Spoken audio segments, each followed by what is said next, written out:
ഇപ്പോ മുഴുവൻ ആദ്യം ഡിപ്പാർട്ട്മെന്റ് നടത്തിയിരുന്ന പദ്ധതി പൂർണ്ണമായി ലൈഫിന്റെ കീഴിൽ ഇപ്പൊ തുടരുകയാണ്. ഇതെന്ന് പറയുന്നത് തീരദേശത്ത് നമ്മുടെ തൊഴിലാളികൾ എത്രയോ വർഷമായി തീരത്ത് പാർക്കുന്നവർ കടൽക്ഷോഭത്തിൽ വീട് നഷ്ടപ്പെട്ട് വർഷത്തിന്റെ 6 മാസം നാം ടിവിയിൽ കാണുന്ന ചിത്രം വീട് നഷ്ടപ്പെട്ട് നിലവിളിക്കുന്ന സഹോദരിമാരുടെ ദയനീയ മുഖമാണ്. ഇത്തരമൊരു ചിത്രം അവസാനിപ്പിക്കാൻ ഇടതുപക്ഷ മുന്നണി ഗവൺമെന്റ് ചർച്ച ചെയ്ത് ബഹുമാനപ്പെട്ട മുഖ്യമന്ത്രി അദ്ദേഹത്തിന്റെ ദീർഘവീക്ഷണത്തോടുകൂടിയ ഇടപെടലിന്റെ ഭാഗമായി തീരുമാനമെടുത്തതാണ് തീരദേശത്ത് നിന്നും 50 മീറ്ററിനകത്തുള്ള മുഴുവൻ ആളുകളെയും മാറ്റിപ്പാർപ്പിക്കാൻ സമയബന്ധിതമായ ഒരു പദ്ധതി ആവിഷ്കരിക്കുക. ഈ ഗവൺമെന്റ് വരുമ്പോൾ തന്നെ വലിയതുറയിൽ 4 വർഷമായി വീട് നഷ്ടപ്പെട്ടവർ സ്കൂളിൽ കഴിയായിരുന്നു. അവരെ മാറ്റിപ്പാർപ്പിക്കാൻ ഞങ്ങൾ മനോഹരമായ ഫ്ളാറ്റ് സ്ഥലം തന്ന്, അത് വനം വകുപ്പ് മന്ത്രിയാണ് ആ സ്ഥലം തന്നത്. അങ്ങനെ അവരെ 192 പേരെ അവിടെ പാർപ്പിച്ചു. അപ്പൊ വീണ്ടും ഈ ചിത്രമാണ്. കേരളത്തിൽ നിന്ന് എന്നേക്കുമായി കടൽക്ഷോഭത്തിൽ വീട് നഷ്ടപ്പെടുന്നവരുടെ പുനരധിവാസം എന്നത് നമ്മുടെ 70 വർഷത്തിനിടയിൽ നമുക്ക് കേരളത്തിൽ അത് ചർച്ച ചെയ്ത് തീരുമാനമെടുക്കാൻ കഴിയാത്ത കാര്യമാണ്. ഇന്നത്തെ ഇടതുപക്ഷ മുന്നണി ഗവൺമെന്റ്, കേരളത്തിന്റെ മുഖ്യമന്ത്രി അത് ഗൌരവതരമായി ചർച്ച ചെയ്യുകയും, ഞാൻ തന്നെ ഒരു ദിവസം അത്ഭുതപ്പെട്ടു. അദ്ദേഹം ഒരു ക്യാബിനറ്റിൽ ഞങ്ങളോട് പറഞ്ഞു, നമുക്ക് ആ വീട് നൽകുന്നതിന് CMDRF നിന്ന്, മുഖ്യമന്ത്രിയുടെ ദുരിതാശ്വാസ നിധിയിൽ നിന്ന് 1398 കോടി രൂപ മാറ്റിവെച്ചാൽ എന്താ, അദ്ദേഹം ക്യാബിനറ്റിൽ ചോദിച്ചു. ഞാൻ തന്നെ വാസ്തവത്തിൽ അത്ഭുതപ്പെട്ടു പോയി. ഇത്രയും തുക ഒരു ബൃഹത്തായ പദ്ധതിക്ക് നമുക്ക് നൽകുക എന്നത് മത്സ്യത്തൊഴിലാളികളോട് അവരെ കേരളത്തിന്റെ സൈനികർ എന്ന് വിശേഷിപ്പിച്ച കേരളത്തിന്റെ മുഖ്യമന്ത്രി വെറുതെ വിശേഷിപ്പിക്കുക മാത്രമല്ല, മത്സ്യത്തൊഴിലാളികൾ അദ്ദേഹത്തിന്റെ ഉള്ളിൽ സ്ഥാനം പിടിച്ചിരിക്കുന്നു എന്നതിന്റെ ഉത്തമമായ നിദർശനമായിരുന്നു. ഇത്രയും തുക ദുരിതാശ്വാസ നിധിയിൽ നിന്ന് നമുക്ക് മാറ്റിവെച്ചാൽ എന്താ എന്ന ചോദ്യം. അങ്ങനെ ക്യാബിനറ്റ് ആ തുക തീരദേശത്ത് തൊഴിലാളികളുടെ ഭവന നിർമ്മാണത്തിനായി മാറ്റിവെച്ചു. അപ്പൊ ഞങ്ങൾ മുഴുവൻ ആളുകളുടെയും കണക്കെടുത്തപ്പോ 11,685 ആളുകൾ തീരത്ത്, തിരുവനന്തപുരം തൊട്ട് കാസർഗോഡ് വരെയുള്ള തീരദേശത്തുണ്ട്. അവർക്കാകെ വേണ്ടിവരുന്ന പുനരധിവാസത്തിന് 2,450 കോടി രൂപ വേണ്ടതുണ്ട്. ആ 2,450 കോടിയിൽ 1,398 കോടി രൂപ ലഭ്യമായ സ്ഥിതിയിൽ ബാക്കി നമുക്ക് 2-3 വർഷം കൊണ്ട് പ്ലാൻ എമൗണ്ടിൽ നിന്ന് ഫിഷറീസ് ഡിപ്പാർട്ട്മെന്റിന് കണ്ടെത്താവുന്നതേ ഉള്ളൂ എന്നതുകൊണ്ട് ഞങ്ങൾ അഭിമാനപൂർവ്വം ആ പദ്ധതിക്ക് തുടക്കം കുറിക്കുകയാണ്. ഇന്നത്തെ ക്യാബിനറ്റ് അതിന്റെ ആദ്യ ഗഡുവായി 200 കോടി രൂപ ഫിഷറീസ് ഡിപ്പാർട്ട്മെന്റിന് അനുവദിച്ച് നൽകുകയും ചെയ്തു. അതിനു മുമ്പ് തന്നെ ഞങ്ങൾ അതിന്റെ നടപടിക്രമം തുടങ്ങി. ഇന്ന് 323 ആളുകൾ സ്ഥലം കണ്ടെത്തുകയും തിരുവനന്തപുരം ജില്ലയിൽ മാത്രം 8,000 ചില്ലുവാനും കുടുംബങ്ങളാണുള്ളത്. തിരുവനന്തപുരം ജില്ലയിൽ മാത്രം 4,000-ഓളമുണ്ട്. ആകെയുള്ള 8,000 ചില്ലുവാനും കുടുംബങ്ങൾ മാറി പാർക്കാൻ സമ്മതം അറിയിച്ചിരിക്കുകയാണ്. നമ്മൾ ഈ 18,000 കുടുംബത്തെയും നിർബന്ധിച്ച് മാറ്റുക എന്ന നിലപാട് സ്വീകരിച്ചിട്ടില്ല. കടൽക്ഷോഭത്തിൽ വീട് നഷ്ടപ്പെടുന്നവർ 50 മീറ്റർ നമ്മൾ വെറുതെ വിട്ട് കടലിന് കയറാനും ഇറങ്ങാനും വിട്ടുകൊടുക്കുക എന്നത് ദുരിതക്കയറ്റിൽ നിന്ന് തൊഴിലാളികളെ രക്ഷപ്പെടുത്തുന്ന പ്രായോഗിക പദ്ധതി എന്ന നിലയിൽ അനുഭവത്തിന്റെ അടിസ്ഥാനത്തിൽ ആ തൊഴിലാളി മാറിക്കൊള്ളും എന്നതുകൊണ്ടാണ് ആദ്യഘട്ടം വന്ന 8,000 പേർക്ക് പുനരധിവാസത്തിലേക്ക് ഞങ്ങൾ തുടക്കം കുറിക്കുന്നത്. ആ സ്വപ്ന പദ്ധതി 323 പേർ സ്ഥലം കണ്ടെത്തിയവർക്ക് ബഹുമാന്യനായ നമ്മുടെ കേരളത്തിന്റെ ആരാധ്യനായ മുഖ്യമന്ത്രി ഇന്ന് അവർക്ക് അതിന്റെ സമ്മതപത്രം നൽകിക്കൊണ്ട് അത് ഔപചാരികമായി ഉദ്ഘാടനം ചെയ്യുന്ന മഹത്തായ പദ്ധതിക്ക്, കേരളത്തിന്റെ സ്വപ്ന പദ്ധതിക്ക് നിങ്ങളുടെ എല്ലാം സാന്നിധ്യത്തിൽ ഇന്ന് നാം സാക്ഷ്യം വഹിക്കുന്നു. കൂട്ടത്തിൽ ഓഖി, നമുക്കറിയാം നമ്മളെ ആകെ ദുഃഖത്തിലാക്കിയ സംഭവം. ഞാൻ വിശദാംശങ്ങളിലേക്ക് പോകുന്നില്ല. ഒട്ടേറെ വിവാദങ്ങൾ, ഒട്ടേറെ ഇടപെടലുകൾ. ഈ ഗവൺമെന്റ് വളരെ കൃത്യമായി ലഭ്യമായ തുക 108 കോടിയെങ്കിൽ 121 കോടി രൂപയും തീരദേശത്തെ മത്സ്യമേഖലയുടെ വികസനത്തിനും മറ്റുമായി ചെലവഴിച്ചുകൊണ്ടാണ് ഓഖിയുടെ ദുരിതാശ്വാസ പദ്ധതി പ്രവർത്തനം പൂർത്തീകരിക്കുന്നത്. ആ 200ഓളം തൊഴിലാളികൾ മത്സ്യമേഖലയിൽപ്പെട്ടവരെ ബഹുമാനപ്പെട്ട മുഖ്യമന്ത്രി തന്നെ കോസ്റ്റ് ഗാർഡിലേക്ക് സൈന്യമായി സേനയിലേക്ക് എടുത്തു കഴിഞ്ഞിട്ടുണ്ട്. കുറെ പേർക്ക് തൊഴിൽ, മറ്റെല്ലാ വിശദാംശങ്ങളിലേക്ക് ഞാൻ പോകുന്നില്ല. അന്ന് നമ്മുടെ മുന്നിൽ ശ്രദ്ധയിൽപ്പെട്ട ഒരു വിഷയം 7.25 കോടി രൂപയാണ് വള്ളം നഷ്ടപ്പെട്ടവർക്ക് നഷ്ടപരിഹാരമായി കൊടുത്തത്. ആ നഷ്ടപരിഹാരം കൊടുക്കാൻ എത്തിയപ്പോൾ ഞങ്ങളുടെ ശ്രദ്ധയിൽ വന്നൊരു കാര്യം, അതിൽ ബഹുഭൂരിപക്ഷം ആളും ഇപ്പോ കടലിൽ പോകുന്നവരല്ല. പണ്ട് പോയിട്ടുണ്ടാകാം, ഇപ്പൊ അവർ കടലിൽ പോകുന്നില്ല. കരയിൽ നിൽക്കുന്നവർ അവരുടെ ഉടമസ്ഥതയിലുള്ള വള്ളം തൊഴിലാളികൾ കടലിൽ പോകുന്നു. ജീവൻ നഷ്ടപ്പെട്ട് ഒക്കെ ഉണ്ടാകുന്ന നഷ്ടങ്ങൾ വള്ളത്തിന് നഷ്ടപരിഹാരം കൊടുത്തപ്പോ കരയിൽ നിന്ന് തൊഴിലുടമയ്ക്കാണ് നഷ്ടം കൊടുത്തത്. അവരാരും പലരും ഇപ്പൊ പുതുതായി വള്ളം വയ്ക്കുന്നുമില്ല. അപ്പോൾ സ്വന്തമായി മത്സ്യബന്ധനോപകരണം എന്നത് നമുക്ക് കേരളത്തിൽ യാഥാർത്ഥ്യമാക്കാൻ കഴിഞ്ഞിട്ടില്ല. അപ്പൊ ആ സാഹചര്യത്തിലാണ് നഷ്ടപരിഹാരം കൊടുത്തതിനു ശേഷം വീണ്ടും ഇപ്പൊ 125 ഗ്രൂപ്പുകളെ കണ്ടെത്തി അവർക്ക് ജീവിതത്തിൽ ആദ്യമായി സ്വന്തമായി വള്ളവും വലയുമെന്ന സ്വപ്നം യാഥാർത്ഥ്യമാവുകയാണ്. ഞങ്ങൾ ആ ഗ്രൂപ്പുകളെ എടുത്തപ്പോ 2 തരത്തിലാണ് എടുത്തത്. ഒന്ന് 30-40 വയസ്സിനും താഴെയുള്ള 2 പേർ, അതിന് മുകളിലുള്ള 2 പേർ. കാരണം ഈ ഗ്രൂപ്പ് വിളിക്കണം. ഞങ്ങൾ നേരിട്ടൊരു പ്രശ്നം, പലരും സന്നദ്ധമല്ല, ഞങ്ങളിതെങ്ങനെ മാനേജ് ചെയ്യും, അതാണ് തീരത്തിന്റെ പ്രശ്നം.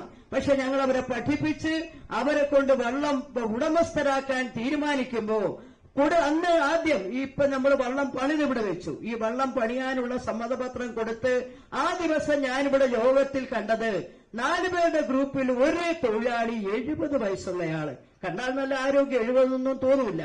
അദ്ദേഹത്തോട് ഞാൻ ചോദിച്ചു, അപ്പൊ വയസ്സ് അതിനകത്ത് കണ്ടപ്പോ 70. കടലിൽ പോകുമോ? പോകും. ഇതുവരെ എന്തെങ്കിലും സ്വന്തമായി മത്സ്യബന്ധനോപകരണം വള്ളമുണ്ടായിരുന്നോ? ജീവിതത്തിൽ ഇന്നുവരെ സ്വന്തമായി വള്ളമില്ല. 70 വർഷമായി പണിയെടുക്കുന്ന, അതിലൊരു 70 എന്ന് പറയുമ്പോൾ 15 വയസ്സ് തൊട്ടേ പോയിട്ടുണ്ടാകും. 19 വയസ്സായി വർഷം പണിയെടുത്തൊരു തൊഴിലാളിക്ക് ഇന്ന് വരെ സ്വന്തമായി എന്റേതാണ് വള്ളം എന്ന് പറയാനാവാത്ത തൊഴിലാളി. അദ്ദേഹം വളരെ കണ്ണ് നിറഞ്ഞിട്ടാണ് ആ സമ്മതപത്രം എന്റെ എന്ന് വാങ്ങിയത്. അപ്പൊ ഇതാണ് തിരുവനന്തപുരം തീരദേശത്തിന്റെ സ്ഥിതി. സ്വന്തമായി വള്ളമില്ലാത്തവർ, സ്വന്തമായി യാതൊന്നുമില്ലാത്തവർ ഇങ്ങനെ കടലിൽ പോകുന്നു. കിട്ടുന്ന വരുമാനം കൊണ്ട് കഠിനാധ്വാനം ചെയ്താലും ഇന്നും പട്ടിണിയിൽ തൊഴിലാളി ജീവിക്കുന്നു. അവരെ ശാക്തീകരിക്കുക, സ്വന്തമായി അവർക്ക് വള്ളവും വലയും കൊടുക്കുക എന്നത് ഈ ഗവൺമെന്റിന്റെ നിശ്ചയദാർഢ്യത്തോടു കൂടിയ ഇടപെടലാണ്. ഞങ്ങൾ ആ പദ്ധതി തുടങ്ങിക്കഴിഞ്ഞു. 200 പേർക്ക് വീണ്ടും മത്സ്യബന്ധനോപകരണത്തിനുള്ള വേറൊരു പദ്ധതി കൂടി എടുത്തിട്ടുണ്ട്. വരും വർഷങ്ങളിൽ കേരളത്തിന്റെ തൊഴിലാളികളെ ബഹുഭൂരിപക്ഷവും തന്റെ വള്ളത്തെ മത്സ്യബന്ധനോപകരണത്തിന്റെ ഉടമസ്ഥാവകാശികളാക്കുക എന്ന പദ്ധതിയിലേക്ക് ഞങ്ങൾ കടക്കുന്നു. അതിന്റെ തുടക്കം 120 വള്ളം തിരുവനന്തപുരം തൊട്ട് കാസർഗോഡ് ഒരെണ്ണേ ഉള്ളൂ, കൊല്ലത്ത് 15 ഉള്ളൂ, ആലപ്പുഴ 15 ഉള്ളൂ, ബാക്കിയെല്ലാം തിരുവനന്തപുരം തീരദേശത്താണ് കൊടുക്കുന്നത്. അങ്ങനെ ഒരു പദ്ധതിയുടെ വള്ളം അവർക്ക് 2 ലക്ഷം രൂപ വള്ളം, 2 ലക്ഷത്തിലേറെ, ബാക്കി എല്ലാം കൂടെ വരുമ്പോൾ 8 ലക്ഷം. എഞ്ചിൻ 2 എഞ്ചിൻ, 25-ന്റെയും 9-ന്റെയും 2 എഞ്ചിൻ, അതിന് തന്നെ 2.5-3 ലക്ഷം വരും. വല, ആവശ്യമായ വല, സെക്യൂരിറ്റി സംവിധാനമെല്ലാം, പിന്നെ മറ്റ് എല്ലാ സംവിധാനങ്ങളും ചേർത്ത് ഒരു യൂണിറ്റിന് 8 ലക്ഷം രൂപയാണ്. ആ 8 ലക്ഷം രൂപ ദുരിതാശ്വാസ നിധിയിൽ ഉണ്ടായിരുന്ന 7.5 കോടി രൂപയാണ് ബാക്കിയെടുത്തത്. അക്കാര്യത്തിൽ ക്യാബിനറ്റ്, റവന്യൂ മിനിസ്റ്റർ അടക്കം മുഖ്യമന്ത്രി നമ്മൾ കൊണ്ടുചെല്ലുന്ന എല്ലാ പ്രപ്പോസലും കൃത്യമായി അനുവദിച്ചുകൊണ്ട് തൊഴിലാളികളെ ശാക്തീകരിക്കുന്നതിന് വലിയ പിന്തുണയാണ് ഇടതുപക്ഷ മുന്നണി ഗവൺമെന്റ്, ക്യാബിനറ്റും മുഖ്യമന്ത്രിയും റവന്യൂ മിനിസ്റ്റർ അടക്കമുള്ളവർ നമുക്ക് നൽകുന്നത്. ആ 120 വള്ളവും ഇന്ന് കൊടുക്കുന്ന പദ്ധതിയും ഈ കൂട്ടത്തിലുണ്ട്. മറ്റ് വിശദാംശങ്ങളിലേക്ക് ഞാൻ പോകുന്നില്ല, മുഖ്യമന്ത്രിക്ക് സംസാരിക്കേണ്ടതുണ്ട്. സൈക്കിൾ വിതരണം കഴിഞ്ഞ വർഷം 2000 സൈക്കിൾ 9-10 ക്ലാസ്സിൽ പഠിക്കുന്ന അന്ന് എയ്ഡഡ് സ്കൂളും എടുത്തു, സ്കൂൾ കുട്ടികൾ, പെൺകുട്ടികൾക്ക് കൊടുത്തു. ഈ വർഷം നമ്മൾ 2000 സൈക്കിൾ ഗവൺമെന്റ് സ്കൂളിൽ പഠിക്കുന്ന കേരളത്തിലെ തിരുവനന്തപുരം മുതൽ കാസർഗോഡ് വരെയുള്ള സർക്കാർ സ്കൂളിൽ പഠിക്കുന്ന 7, 8, 9 ക്ലാസുകളിൽ പഠിക്കുന്ന മുഴുവൻ മത്സ്യത്തൊഴിലാളികൾക്കും സൈക്കിൾ കൊടുക്കുക എന്നൊരു പദ്ധതിയാണ്. അത് പെട്രോനെറ്റ് LNGയുടെ അവരുടെ സാമൂഹ്യ പ്രതിബദ്ധതാ ഫണ്ടിൽ നിന്നാണ് ആ പണം നമുക്ക് തന്നിരിക്കുന്നത്. അവരെ ഞാൻ ഈ അത്തരണത്തിൽ ഇപ്പോ തിരുവനന്തപുരം ജില്ലയുടേത് മാത്രമാണ് ഇവിടെ കൊടുക്കുന്നത്. കേരളത്തിലുടനീളം അത് കൊടുക്കുന്നുണ്ട്. അവരെ പ്രത്യേകമായി അഭിനന്ദിച്ചുകൊണ്ട് ഞാൻ ചുരുക്കിയ എന്റെ അധ്യക്ഷ പ്രസംഗം അവസാനിപ്പിക്കുന്നു. ബഹുമാനപ്പെട്ട മുഖ്യമന്ത്രി അദ്ദേഹത്തിന് ഒട്ടേറെ കാര്യങ്ങളോട് പറയാനുണ്ട്. ഒരു കാര്യം കൂടെ സൂചിപ്പിക്കുന്നു. തീരം പൊയ്ക്കൊണ്ടിരിക്കുന്നതാണ് ഒരു പ്രശ്നം. ഞങ്ങളെ 2 വർഷമായി നടത്തുന്ന നിരന്തരമായ പഠനത്തിന്റെ ഭാഗമായി പൂന്തുറയിലെ ഓഫ് ഷോർ ഈ മാസം അവസാനമോ ഏപ്രിൽ ആദ്യമോ മുഖ്യമന്ത്രിയുടെ ഡേറ്റ് എന്നാണ് കിട്ടുന്നതെന്ന് വെച്ചാൽ ആദ്യത്തെ സംരംഭമായി കേരളത്തിൽ ഓഫ് ഷോർ ബ്രേക്ക് വാട്ടറിന്റെ നിർമ്മാണം തുടങ്ങിയാണ്. ഇന്നലെ ടെൻഡർ ഫിക്സ് ചെയ്തു. അത് നമുക്ക് അംഗീകാരം കിട്ടി. 2 പേര് പങ്കെടുത്തു. ആ ഓഫ് ഷോർ ബ്രേക്ക് വാട്ടർ പൂന്തുറയിൽ മാർച്ച് അവസാനം CMന്റെ ഡേറ്റ് അനുസരിച്ചാണ് മാർച്ച് അവസാനമോ ഏപ്രിൽ ആദ്യമോ കിട്ടുന്ന ഡേറ്റ് വെച്ച് അത് സംസ്ഥാനത്തിന്റെ ഉത്സവമായി ഓഫ് ഷോർ ബ്രേക്ക് വാട്ടർ ഇവിടെ തുടക്കം കുറിക്കും. ഇപ്പോൾ ചെയ്യുന്നത് 700 മീറ്ററാണ്. ഇവിടെ നമുക്കറിയാം ശംഖുമുഖം റോഡ് ആകെ എടുത്തു പോയിരിക്കുകയാണ്. 700 മീറ്റർ സക്സസ് ആയി കഴിഞ്ഞാൽ അത് ഈ വർഷം ഡിസംബറിൽ തന്നെ പൂന്തുറയിൽ നിന്ന് 7 കിലോമീറ്റർ ശംഖുമുഖം വരെ വരുന്ന ഈ പ്രദേശം മുഴുവൻ ഓഫ് ഷോർ ബ്രേക്ക് വാട്ടറിലേക്ക് പോകാനാണ് ഉദ്ദേശിക്കുന്നത്. അങ്ങനെ തിരുവനന്തപുരത്തിന്റെ തീരദേശത്തെ സംരക്ഷിക്കലും അത് കേരളമാകെ വ്യാപിപ്പിക്കലും അടുത്ത ഞങ്ങളുടെ സ്വപ്ന പദ്ധതിയാണ്. തീർച്ചയായും ഇത്രയും കാര്യം നിങ്ങളുടെ ശ്രദ്ധയിൽപ്പെടുത്തിക്കൊണ്ട് ഞാൻ എന്റെ അധ്യക്ഷ പ്രസംഗം അവസാനിപ്പിക്കുന്നു. നന്ദി, നമസ്കാരം. മത്സ്യത്തൊഴിലാളികൾക്ക് സുരക്ഷിത ഭവനം ഒരുക്കി നൽകുക എന്ന ആശയം പ്രാവർത്തികമാക്കുന്നതിന് വേണ്ടി ഇച്ഛാശക്തിയോടെ പ്രവർത്തിച്ച ആദരണീയായ ഫിഷറീസ് വകുപ്പ് മന്ത്രി മേഴ്സിക്കുട്ടിയമ്മ അവർകളോടുള്ള ഗീതവുമായ നന്ദി അറിയിക്കുന്നു. ഇനി പുനർഗേഹം പദ്ധതിയുടെ ഉദ്ഘാടനം, മത്സ്യത്തൊഴിലാളി പാർപ്പിട പുനരധിവാസ പദ്ധതിയുടെ സംസ്ഥാനതല ഉദ്ഘാടനം ഭദ്രദീപം തെളിയിച്ച് നിർവഹിക്കുന്നു. സമാരാധ്യനായ മുഖ്യമന്ത്രി ശ്രീ പിണറായി വിജയൻ അവർകൾ.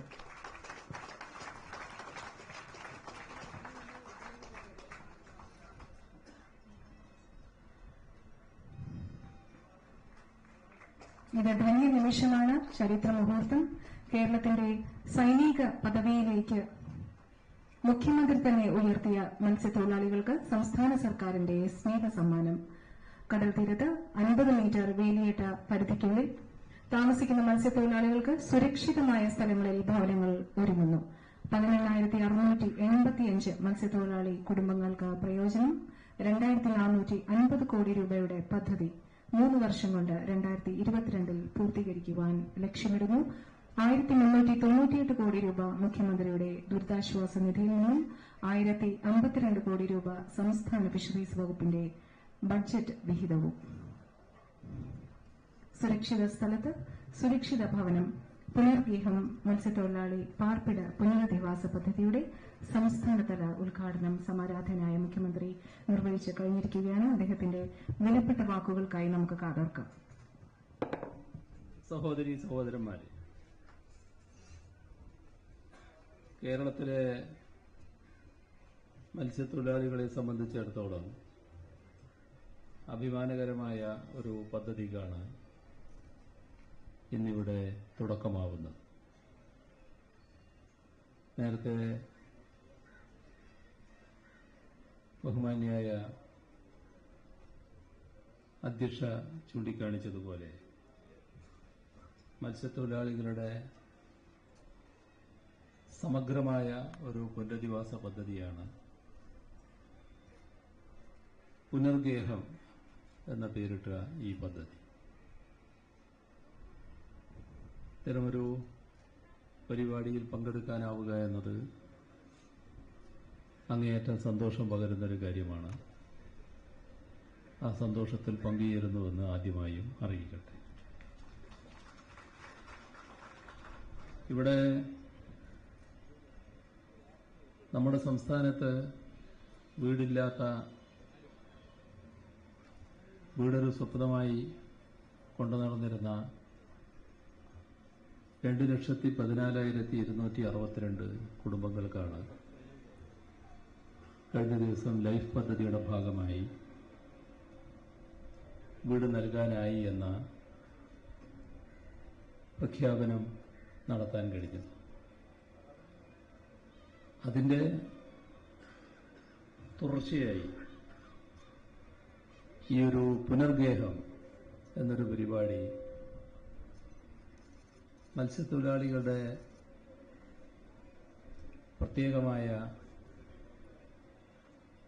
അവശത പരിഹരിക്കുന്നതിനുതകുന്ന ഒരു പരിപാടി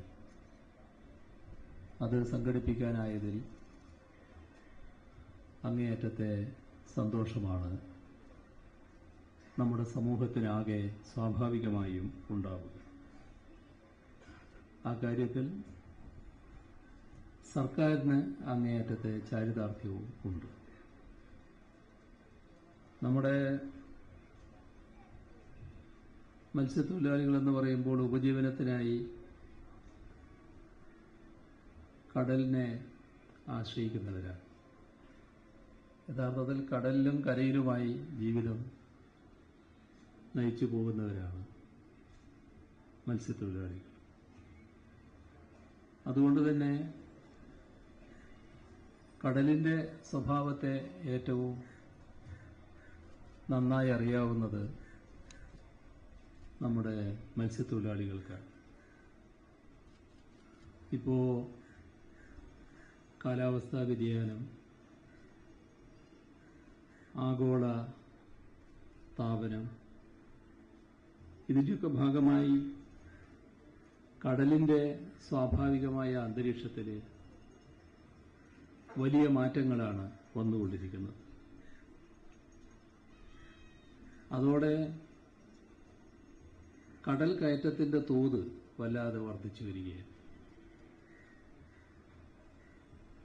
നമ്മൾ കാണുക തന്നെ ഇവിടെ അതിന്റെ കാഴ്ച കഴിഞ്ഞ ചില വർഷങ്ങളിലായിട്ട് നാം കണ്ടുകൊണ്ടിരിക്കുകയാണ്. കാണുക തന്നെ കടലിങ്ങനെ കൂടുതൽ കൂടുതലായി കയറി വരികയാണ്. ഇതില് ഏറ്റവും അധികം ദുരിതത്തിലാകുന്നത്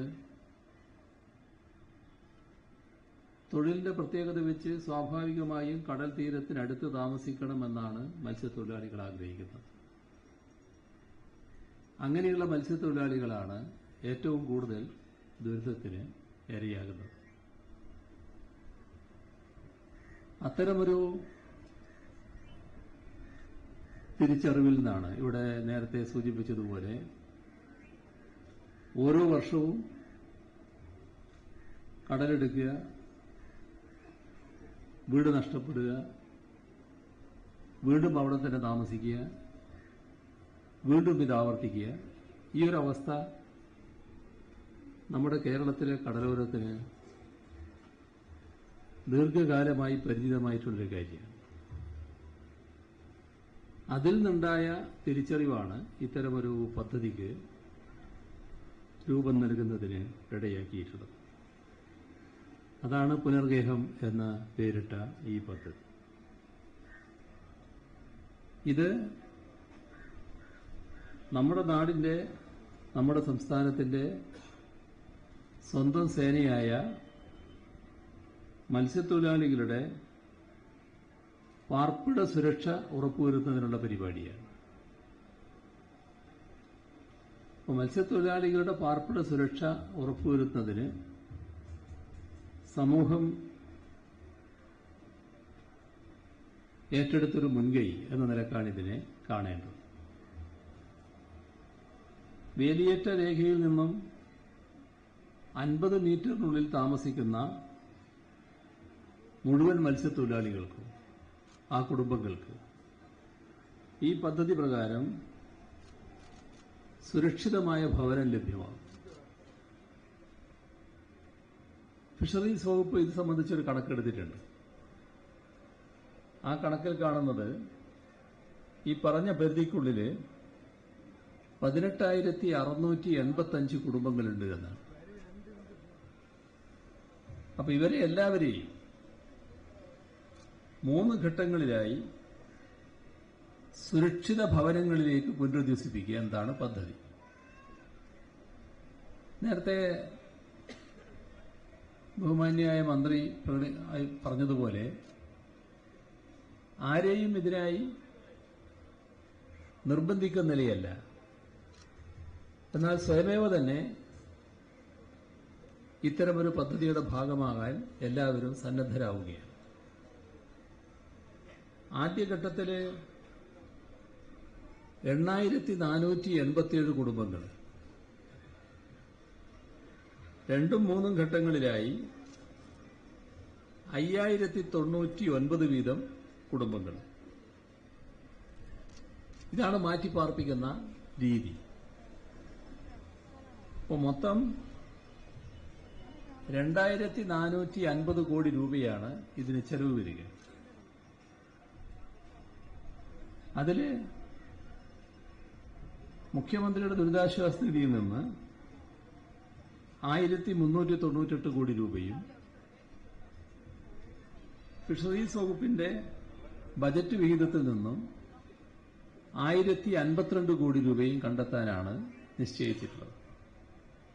അപ്പോൾ ഈ പ്രഖ്യാപിച്ച പദ്ധതിക്ക് അത് നടപ്പാക്കാൻ പണം എങ്ങനെയെന്നത് നല്ല വ്യക്തതയോടെ തന്നെ ഇപ്പോൾ കണ്ടിട്ടുണ്ട്.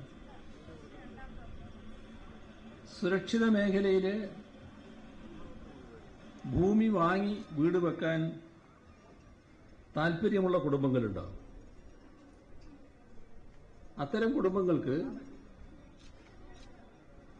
10 ലക്ഷം രൂപ നൽകുന്ന പദ്ധതിയുണ്ട്. അതായത് ഭൂമിക്ക് 6 ലക്ഷവും വീടിന് 4 ലക്ഷവും എന്ന നിലക്കാണ് തുക നിശ്ചയിച്ചിട്ടുള്ളത്. എന്നാൽ 6 ലക്ഷം കണക്കാക്കിയ ഭൂമി വാങ്ങുന്നതിനുള്ള പണം 6 ലക്ഷം വേണ്ടാന്ന് വിചാരിക്കുക, അല്ലാതെ തന്നെ ഭൂമി കിട്ടുന്നു, അത്രയും വില കൊടുക്കാതെ തന്നെ ഭൂമി കിട്ടുന്നു. അപ്പം അതിൽ കണക്കാക്കിയിട്ടുള്ളത് ബാക്കി വരുന്ന 6 ലക്ഷത്തിലെ ബാക്കി വരുന്ന തുക വീട് നിർമ്മാണത്തിനായി ഉപയോഗിക്കണമെങ്കിൽ ഒരു തടസ്സമില്ല, അതും ഉപയോഗിക്കാം. അപ്പോൾ മൊത്തം 10 ലക്ഷം രൂപ ഈ കുടുംബത്തിന് ഉണ്ടാകുമെന്നാണ്. ഇതിൽ എല്ലാവർക്കും അങ്ങനെ വീട് വെക്കുക എന്ന് പറഞ്ഞാൽ സ്ഥലം നമുക്ക് ലഭ്യമാകില്ല. അപ്പോൾ ഫ്ലാറ്റ് നിർമ്മിച്ച്, ഭവന സമുച്ചയം നിർമ്മിച്ച് അതിന് പറ്റുന്ന രീതിയിൽ ഭൂമി വാങ്ങി അവിടെ കെട്ടിട സമുച്ചയമുണ്ടാക്കി അപ്പോൾ എല്ലാവരും ഒന്നിച്ച് തന്നെ അവിടെ താമസിക്കാൻ കഴിയുന്ന ഒരവസ്ഥയുണ്ട്. അപ്പം അതിന് ഉള്ള അനുമതിയും ഈ നിശ്ചിത തുകക്കുള്ളിൽ നിന്നുകൊണ്ട് നടത്തുന്നതിന് അനുമതി നൽകുന്നുണ്ട്. ചില ഘട്ടത്തിൽ വരുന്നൊരു പ്രയാസം മത്സ്യത്തൊഴിലാളികളുടെ ഭവനവുമായി ബന്ധപ്പെട്ട് ആവശ്യത്തിന് വീടില്ല എന്നുള്ളത് നേരത്തെ നിലയിലുള്ളൊരു പ്രശ്നമാണല്ലോ. ഒരു വീട്ടിൽ തന്നെ ഒന്നിലധികം കുടുംബങ്ങൾ താമസിക്കുന്നുണ്ടാവും. അവർക്ക് വെവ്വേറെ റേഷൻ കാർഡും ഉണ്ട്. അങ്ങനെയുള്ള കുടുംബങ്ങൾക്ക് ആ കുടുംബങ്ങളായി തന്നെ പരിഗണിച്ച് അവരെ വ്യത്യസ്ത ഗുണഭോക്താക്കളായി പരിഗണിച്ചുകൊണ്ട് വീട് നിർമ്മിക്കുന്നതിന് സാമ്പത്തിക സഹായം നൽകുന്ന നടപടിയുണ്ടാകും. അപ്പോൾ മത്സ്യത്തൊഴിലാളികളുടെ ആവശ്യങ്ങൾ കൃത്യമായി മനസ്സിലാക്കി അവർക്ക് ബുദ്ധിമുട്ട് വരാൻ പാടില്ല എന്ന നിർബന്ധ ബുദ്ധിയോടെ തന്നെ ശാസ്ത്രീയമായി വിഭാവനം ചെയ്ത പദ്ധതിയാണിത്. മത്സ്യത്തൊഴിലാളികളുടെ സുരക്ഷ ഒരുക്കുന്ന കാര്യത്തിലും അവർക്ക് സാമൂഹ്യ പരിരക്ഷ ഒരുക്കുന്ന കാര്യത്തിലും സർക്കാർ പ്രതിജ്ഞാബദ്ധമാണ്. കാരണം നമ്മുടെ സംസ്ഥാനം നൂറ്റാണ്ടിലെ ഏറ്റവും വലിയ പ്രളയം നേരിട്ടപ്പോൾ സ്വന്തം ജീവൻ തൃണവൽഗണിച്ചുകൊണ്ട് തങ്ങളുടെ സഹോദരങ്ങളെ രക്ഷിക്കുന്നതിനു വേണ്ടി മുന്നിട്ടിറങ്ങിയവരാണ് മത്സ്യത്തൊഴിലാളികൾ. അതുകൊണ്ട് തന്നെയാണ് നമ്മുടെ നാടിന്റെ സേനയായി മാറാൻ ആ ദൗത്യം ഏറ്റെടുത്തതിലൂടെ നിങ്ങൾക്ക് സാധിച്ചത്. അത്തരമൊരു മഹത്തരമായ പ്രവർത്തനം സ്വന്തം നാടിനും നാട്ടുകാർക്കും വേണ്ടി സമാനതകളില്ലാത്ത മഹത്തരമായ പ്രവർത്തനം നടത്തിയ മത്സ്യത്തൊഴിലാളികളെ ഏത് രീതിയിലും സംരക്ഷിക്കുക, പരിരക്ഷിക്കുക എന്നത് സർക്കാർ പ്രതിജ്ഞാബദ്ധമായി കാണുന്ന കാര്യമാണ്. ഇപ്പോൾ കടലാക്രമണ ഭീഷണി ജീവിതത്തിൽ നിരന്തരമായ ഭീഷണിയായി നിൽക്കുന്ന ഒരവസ്ഥക്ക് അവസാനം കാണുക, സുരക്ഷിതമായ ഭവനത്തിൽ കഴിയാൻ പറ്റുക, അതിനുതകുന്നൊരു ഭവന പദ്ധതിയാണ് നാം ഇപ്പോൾ ആവിഷ്കരിച്ചിരിക്കുന്നത്. ഇവിടെ ബഹുമാന്യായ അധ്യക്ഷ സൂചിപ്പിച്ചതുപോലെ ഓഖി ദുരന്തം നമ്മുടെ മനസ്സിൽ ഇപ്പോഴും നടുക്കുന്ന ഓർമ്മയായി നിൽക്കുന്നതാണ്. 2 ദിവസം വീശിയടിച്ച ആ ചുഴലിക്കാറ്റ് ഒട്ടേറെ ജീവനുകളാണ് കവർന്നത്. നിരവധി മത്സ്യത്തൊഴിലാളി ഭവനങ്ങൾക്കും മത്സ്യബന്ധനോപാധികൾക്കും നാശനഷ്ടങ്ങളും വരുത്തുകയുണ്ടായി. ആ ഘട്ടത്തിൽ ആകാവുന്ന രീതിയിലെല്ലാം മത്സ്യത്തൊഴിലാളികളോടൊപ്പം ചേർന്ന് നിൽക്കാനാണ് സർക്കാർ ശ്രമിച്ചത്. ഓഖി ദുരന്തത്തിൽ മരണപ്പെടുകയോ കാണാതാകുകയോ ചെയ്ത 143 മത്സ്യത്തൊഴിലാളി കുടുംബങ്ങൾ അവർക്ക് പ്രഖ്യാപിച്ച 20 ലക്ഷം രൂപ വീതമുള്ള ധനസഹായം സമയബന്ധിതമായി തന്നെ നൽകാനായിട്ടുണ്ട്. നഷ്ടപ്പെട്ട ഭവനങ്ങൾ പുനഃസ്ഥാപിക്കുന്നതിനും ദുരന്തബാധിതരുടെ മക്കൾക്ക് വിദ്യാഭ്യാസ സഹായം എത്തിക്കുന്നതിനും അവരുടെ ആശ്രിതർക്ക് തൊഴിൽ നൽകുന്നതിനും സർക്കാരിന് കഴിഞ്ഞു.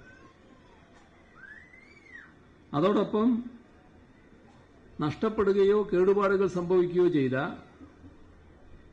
മത്സ്യബന്ധനോപാധികൾക്ക് മതിയായ നഷ്ടപരിഹാരവും അനുവദിച്ചിരുന്നു. എന്നാൽ മത്സ്യബന്ധനോപാധികൾ ഇനിയും പുനഃസ്ഥാപിക്കാൻ കഴിയാത്ത ചിലരുണ്ട്. അതിന്റെ ഫലമായി യാനങ്ങളിൽ ജോലി ചെയ്തിരുന്ന അവർക്ക് തൊഴിൽ നഷ്ടപ്പെടുന്ന അവസ്ഥയുമുണ്ടായി. ഇത്തരമൊരു തിരിച്ചറിവിൽ നിന്നാണ് അങ്ങനെ തൊഴിൽ നഷ്ടപ്പെട്ട മത്സ്യത്തൊഴിലാളികൾക്ക് ജീവനോപാധി ലഭ്യമാക്കുക എന്ന ലക്ഷ്യത്തോടെ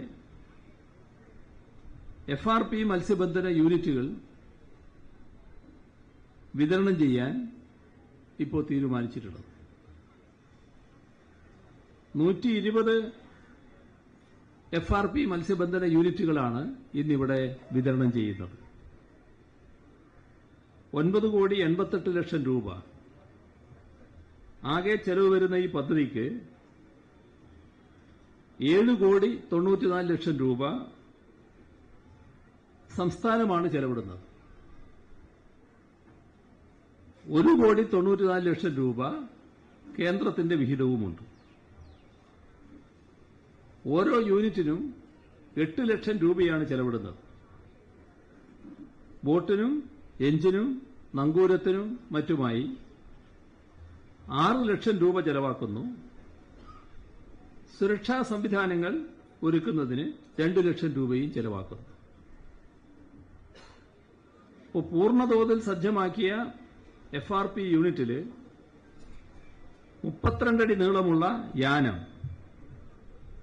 മികച്ച ശേഷിയുള്ള ഔട്ട്ബോർഡ് എഞ്ചിനുകൾ, മത്സ്യബന്ധന വലകൾ, ചൂണ്ടകൾ ഇതിനെല്ലാം പുറമെ സുരക്ഷാ സംവിധാനങ്ങളായ GPS, VHF marine radio, radio beacon,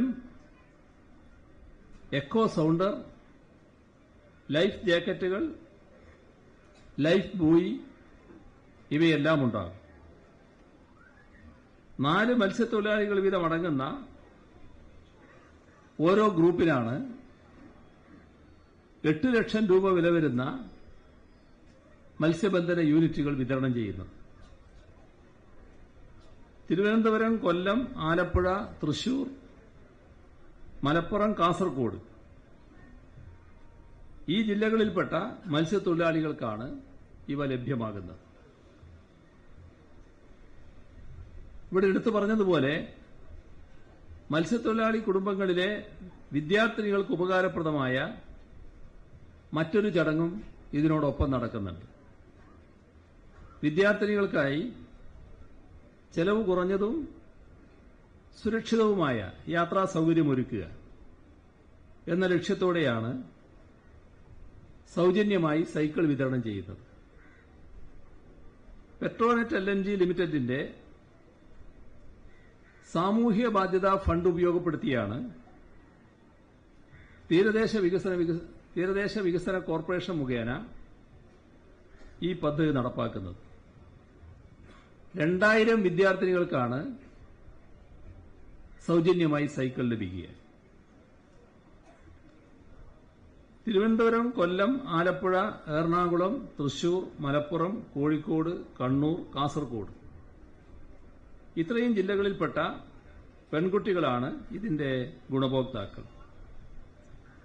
നേരത്തെ ബഹുമാന്യായ അധ്യക്ഷ സംസാരിച്ചതുപോലെ തിരുവനന്തപുരം ജില്ലയിലെ തീരദേശ മേഖലയിലെ 7 സർക്കാർ സ്കൂളുകളിൽ പഠിക്കുന്ന 104 ഹൈസ്കൂൾ വിദ്യാർത്ഥികൾക്കാണ് ഇന്നിവിടെ സൈക്കിൾ വിതരണം ചെയ്യുന്നത്. പരമ്പരാഗത മത്സ്യത്തൊഴിലാളികൾ ഉൾപ്പെടെ മത്സ്യബന്ധന മേഖലയെ ആശ്രയിച്ച് ജീവിക്കുന്നവർ അനുഭവിക്കുന്ന ജീവിത പ്രയാസങ്ങൾ പരിഹരിക്കാനാകും വിധമുള്ള പദ്ധതികളുമായാണ് സർക്കാർ മുന്നോട്ടു പോകുന്നത്. കടലിനോടും ജീവിതത്തിനോടും ഒരേ സമയം പടവെട്ടുന്ന മത്സ്യത്തൊഴിലാളികൾ കരകയറാനാവാത്ത വിധം കഠിനമായ ജീവിത ദുരിതത്തിലേക്ക് വലിച്ചെറിയപ്പെടില്ല എന്നുറപ്പാക്കാൻ സർക്കാർ പ്രതിജ്ഞാബദ്ധമാണ്. അതുകൊണ്ട് തന്നെ ഓരോ മത്സ്യത്തൊഴിലാളിയുടെയും ജീവനും സ്വത്തിനും തൊഴിലിനും വിദ്യാഭ്യാസത്തിനും എല്ലാ തരത്തിലുമുള്ള സംരക്ഷണം ഉറപ്പാക്കുന്ന നടപടികളുമായി നിങ്ങൾക്കൊപ്പം ഈ സർക്കാർ ഉണ്ടാകും എന്ന് ഉറപ്പു നൽകിക്കൊണ്ട്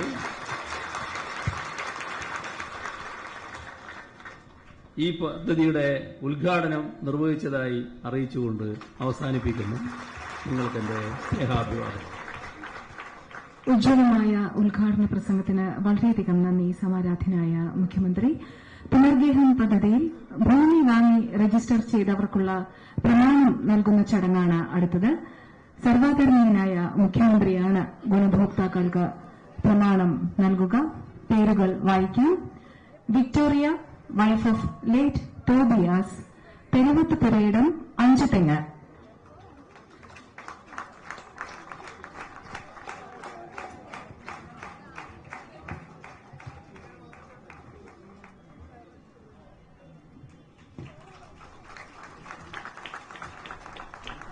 baby John and Sajana, Thaikkooram വീട്, അഞ്ചുതെങ്ങ്.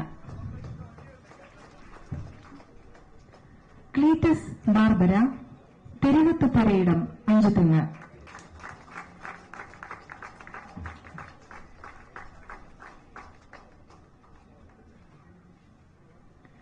ക്രിസ്തുദാസൻ ഗിൽഡ, നെടുന്തോപ്പ് പുരയിടം, അഞ്ചുതെങ്ങ്.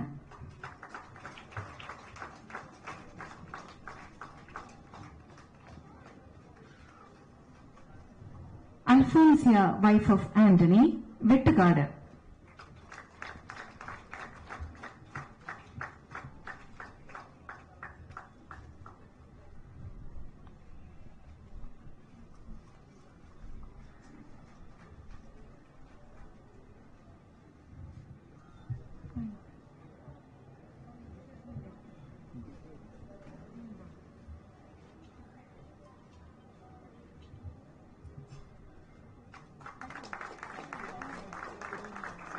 വളരെയധികം നന്ദി സർവാദരണീയനായ മുഖ്യമന്ത്രി. പ്രിയമുള്ളവരെ, അടച്ചുറപ്പുള്ള സുരക്ഷിത ഭവനത്തിൽ അന്തിയുറങ്ങുക എന്ന മത്സ്യത്തൊഴിലാളിയുടെ സ്വപ്നമാണ് പൂവണിഞ്ഞിരിക്കുന്നത്. ആത്മസംതൃപ്തിയോടെ മത്സ്യത്തൊഴിലാളി സമൂഹം അങ്ങേ ഈ അവസരത്തിൽ നമിക്കുന്നു. ഈ കരുതൽ, ഈ കൈത്താങ്ങ്, ഈ അമൂല്യമായ പാരിതോഷികം ഇത് കടലിന്റെ മക്കൾക്ക് ഒരിക്കലും മറക്കുവാൻ സാധിക്കുന്നതല്ല. സ്നേഹാദരങ്ങളോടെ സമാരാധനായ മുഖ്യമന്ത്രിയോടുള്ള കടപ്പാട് വീണ്ടും വീണ്ടും ഞങ്ങൾ അറിയിക്കുകയാണ്.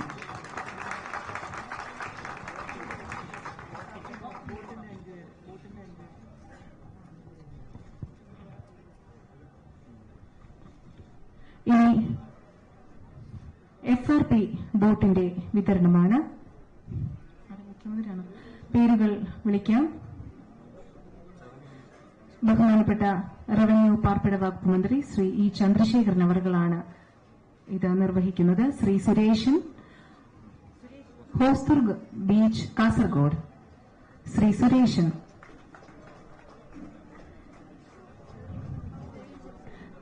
Shri Kabeer son of Muhammad, Thekkan Palappetty, Malappuram. Shri Shaji MS son of Shanmughan, Thrissur.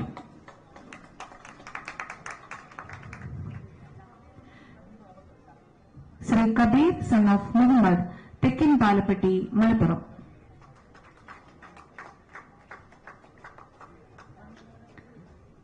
Shri Shaji MS,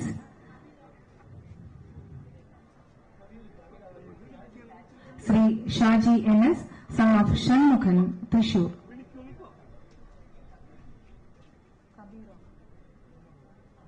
Shri Kabeer son of Muhammad, Thekkan Palappetty, Malappuram. Shri Sandhyav കാക്കിരിയിൽ, അർത്തുങ്കൽ, ആലപ്പുഴ.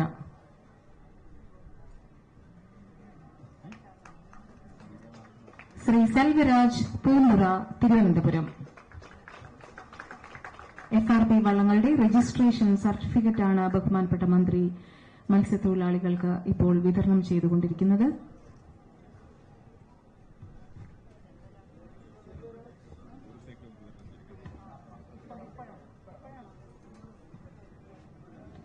ശ്രീ സെൽവരാജ്.